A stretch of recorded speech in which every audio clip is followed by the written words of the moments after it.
ఇంతకుముందు మా భర్త సూసైడ్ చేసుకోవడానికి ప్రయత్నం చేసిరు అన్నారు కదా. ఇంతకుముందు మీ భర్త సూసైడ్ చేసిన ప్రయత్నం చేస్తాను చెప్పారు. ఎవ్వరు లేని సమయంలో బావి దగ్గర ఆయన చనిపోవాలని మందు తాగిండి. మీ ఆయన ఇదివరకు వెళ్ళి గొడవైనప్పుడు ఇంటి బావి దగ్గరికి వెళ్ళి పురుగుల మందు తాగాడమ్మా.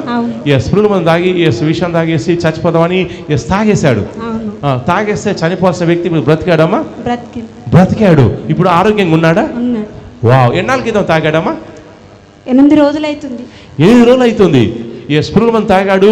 సో తాగిన డోస్కి అసలు చనిపోవాలి, అవునమ్మా? కానీ చనిపోవాలి, కానీ ఇప్పుడు ఆరోగ్యంగా ఉన్నాడు. చావలేదు. మీరు రోజు మా లైవ్ చూస్తారమ్మా? మా లైవ్ చూస్తున్నారు. ఆ లైవ్లో నేను ఇచ్చే ప్రామిస్ మీరు రిసీవ్ చేసుకున్నారు. ప్రామిస్ నేను ఇచ్చేస్తా ఉంటాను. మీ ఇంట్లో ఉన్న అపాయాలని కొట్టేపడతా అని ప్రామిస్ అన్నప్పుడు మీరు ఐ రిసీవ్ అన్నారమ్మా. ఆ రిసీవ్ అన్నారు, మీరు నమ్మారు. అయితే మీ ఆయన వెళ్ళి పురుగుల మందు తాగేశాడు. చావాల్సిన పరిస్థితి ఉండే. కానీ ఈ బిడ్డ ఏంటంటే మీరు రోజు లైవ్లో పాల్గొంటారమ్మా. లైవ్లో రోజు పాల్గొంటుంది.